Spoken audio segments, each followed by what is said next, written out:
What is going on, everybody? Bauer Brown here. Welcome back to the channel, guys, and welcome to another farming simulator tutorial video. All right, so the video that I have for you guys today is going to be short and sweet, very short, as a matter of fact. I don't know how sweet it will be, but it does go hand in hand with the topic we discussed yesterday. And if you do not know what yesterday's topic was, I did a video on LODs. Okay, so if you have not, maybe you're watching this video a couple years from now, give that video a watch. It doesn't matter if you watch it before or after this video, okay, because the two topics do go hand in hand. All right, now what topic is it that I am talking about? Clipping distance, okay? We're going to be talking about clipping distance today. As a matter of fact, I probably should have bundled this into yesterday's video, into the LOD video. It just didn't cross my mind, but is what it is. All right, so I know that most of you guys probably are very well aware of what clipping distance is. You know exactly what it does. No big deal. All right, but not everybody does. Excuse me. I got a frog in my throat. All right, so like I said, a lot of you guys are new to mapping. You're new to the channel, and you're just learning. So this is a good resource for you. All right, so clipping distance, in a nutshell, is the distance you can make it from an object. All right. So the camera, like I would be the camera if you consider, I don't know, my point of view being me, would be the camera. All right. So when the camera gets so far away from an object, you just lose all detail, all resolution. It's just so far away. Maybe you're even making it into another scene that it just makes no sense to render that object any longer. Okay. And that object will disappear. It's called clipping. So if we take a look at this house right in front of us, this farmhouse here. All right. So as I start backing out, the camera will eventually get far enough away that that house will just disappear. Okay. So you can see objects there are already starting to disappear. And right there, it disappeared. Now, if I have a look around, all right, it's a pretty good distance because, like I said, I'm into another scene. This is now my focal point. This is the stuff that I should be worried about rendering, right? This grain mill and the BGA back there, this garage. I really shouldn't have to worry about this stuff up here too much. And it's going to kill your scene eventually, especially if you don't have an LOD associated with that object. You're going to be rendering that object in a distance in high poly, full res, and you just really don't want to do that. I'm in another scene. This is the scene that matters right now. All right. This is what you want to focus the system resources on rendering, not things way off in the distance. All right. Those things just don't matter. They're far enough away that they don't matter. Okay. So that's what clipping distance is. And now why it's important is basically, like I just said, you could be either, right here next to another scene where that stuff doesn't matter.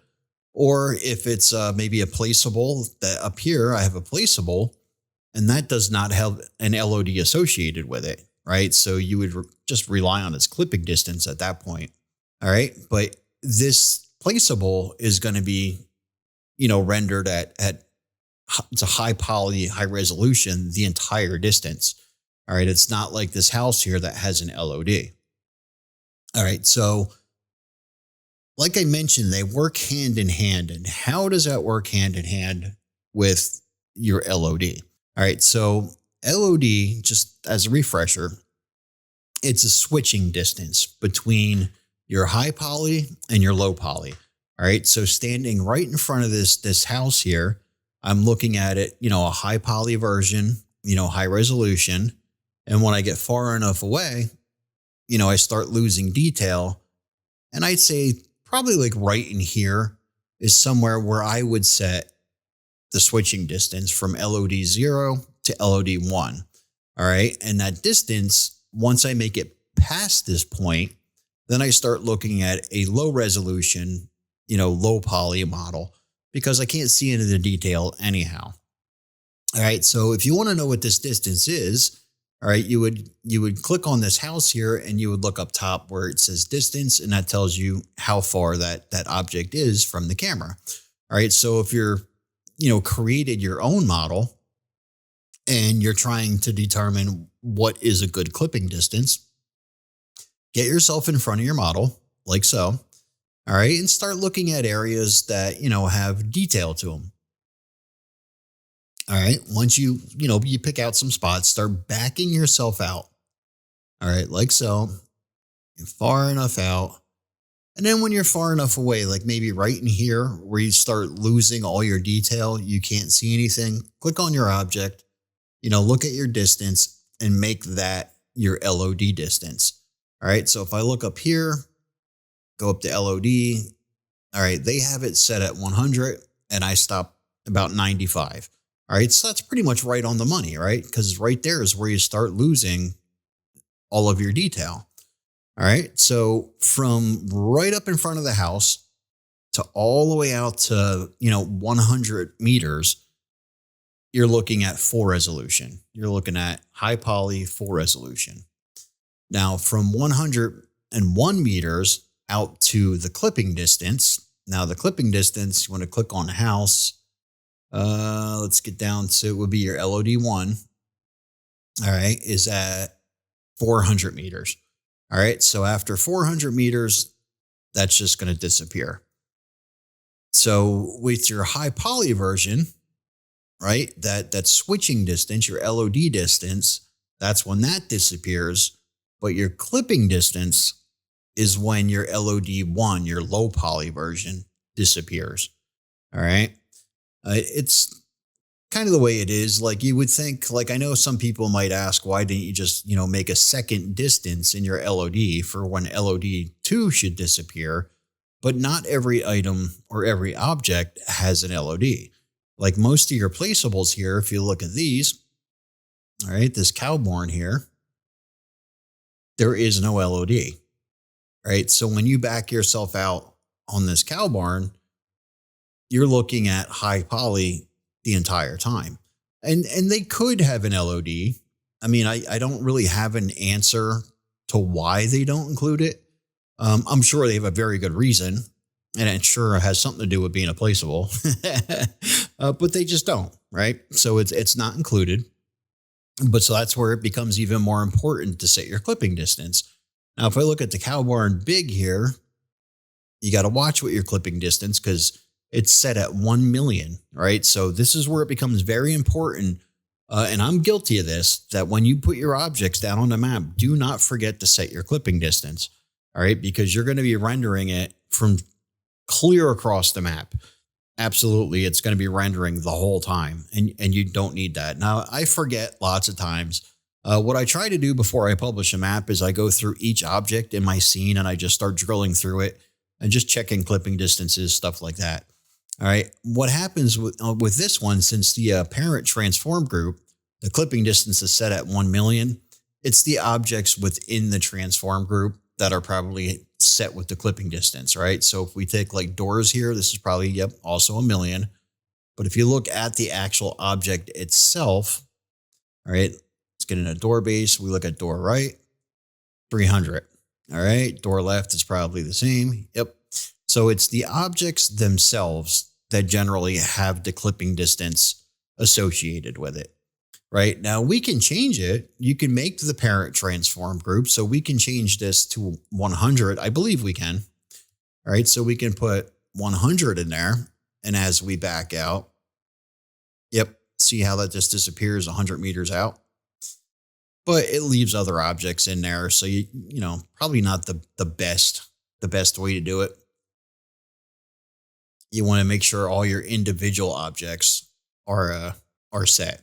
That's the easiest way to do it. And generally what happens is when you're working in Blender, that's usually where it's set. That's where you set all your clipping distances and stuff. Now, we haven't really gone over that in any one of these tutorials, but we will. We'll cover that when we start working on some more objects inside of Blender. All right. So what do you think? Does that make sense to you? I know for most of you guys, it's a very simple subject, clipping distance. It's just the distance at which that object becomes visible or not visible. But it does play an important part with your LODs. Okay. And, knowing the reason of why, you have those clipping distances, it's important, and it makes a difference when you're creating your scenes. All right. So I know when I'm working on, this scene down here, because this is a scene, basically. It's not just an object, it's a scene. It's a collection of objects. I got rocks, I got pipes, I got buildings and a BGA. Right. This is now my focal point. I don't want to be worrying about rendering items, all the way out here. If it's something super big that you feel like you should be able to see from the distance, then great. You can extend the clipping distance on that, or just make sure that that has an LOD. That if you're going to be seeing that from far enough away, that you're looking at a low poly version of it, right? Something that's not taking a lot of system resources to render that thing from so far away. All right, so that's kind of how how to set your clipping distances.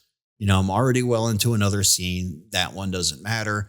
And then when I get down the road, now maybe if your next scene is right across the street, that makes a little bit of a difference. I mean, this thing is literally right across the street. I don't want to set a clipping distance of 50 meters away that I can't see this huge building from right across the street. You got to use your judgment, use your best judgment on where you think, these distances should be. Like I said, right now I should be worried about looking at these things, and, stuff way off down there just doesn't matter. When we get close enough, our clipping distance will kick in and everything will look just fine. So it's a balancing act when you're making your maps. It's just, you need to take all these things into consideration, because it all adds up. If you throw your models into the map and you didn't make any LODs, right? So you're always rendering, at high res. That's going to make a difference if you forget to set your clipping distances, and then you're basically rendering your entire map. No matter where you go, it's going to be a slow map, right? So it's just a lot of things to take into consideration, like all of your trees. Like there's a lots and lots and lots of objects, in your map, in your scene. All right. And it just becomes very important to pay attention to the little things, like the LOD distances, the clipping distances, even how you work your textures and stuff. I went through this in some of my videos where using base game textures as compared to, creating your own texture sets, even that makes a difference. Just using base game textures keeps the overhead low, right? Whereas if you use your own textures for each individual model, like for this house here, when it loads a texture set, it loads it one time and that's it. There's plenty of objects on this map that also use that texture set, but it only needed to load one time, right? It loaded it and cached it one time, and that was it. So the next time we see a house that looks similar to this, they use the same textures, it's not reloading those textures. Whereas what I did when I made, all new buildings for, this city up here, each one of those houses has a different texture set. So each individual house, it needs to load up that texture.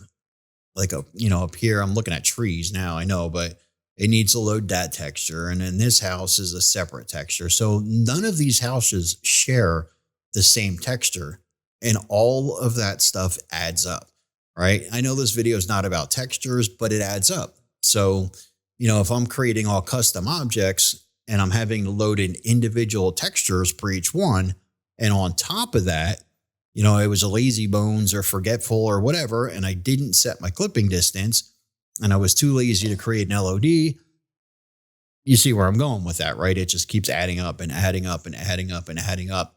And where this becomes vitally important is if you're working on a 2-kilometer map and you're trying to make the map available to console players. All right, you are going to kill a console player if you're not staying on top of these little things like clipping distance and LODs and LOD distances and, texture sets and stuff like that. Now, I would think if I was creating this map for console, I probably would have stuck with all base game textures. I wouldn't have done, individual texture sets for everything. No, it depends. Like an object here or there, no big deal. But literally every house, every building having, a unique texture set, maybe not. All right. So what do you think? Does that make sense to you? Not make sense. It's clipping distance. It's very, very easy. It's a very simple concept. It shouldn't be a far reach to, understand what's going on there.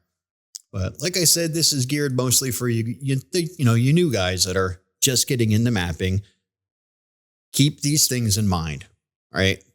All of these little things are very important. Okay.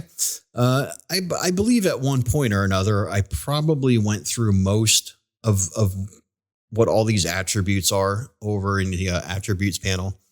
But clipping distance, I know we never touched on, and I did want to make note of it today since, like I said, it goes hand in hand with the LOD. And I'm trying to stick with topics right now that are likely not to change with FS25. These concepts are always going to be the same. All right. And then, of course, when FS25 gets here, the things that have changed, we will definitely go over those things and do videos on them. Alrighty. So I think I'm going to leave it right there. Like I said, short, sweet, very simple. Make sure you remember, set your clipping distances, create your LODs. You get the idea. Alrighty. So with that being said, I'm Bauer Brown, and I will see you on the next one.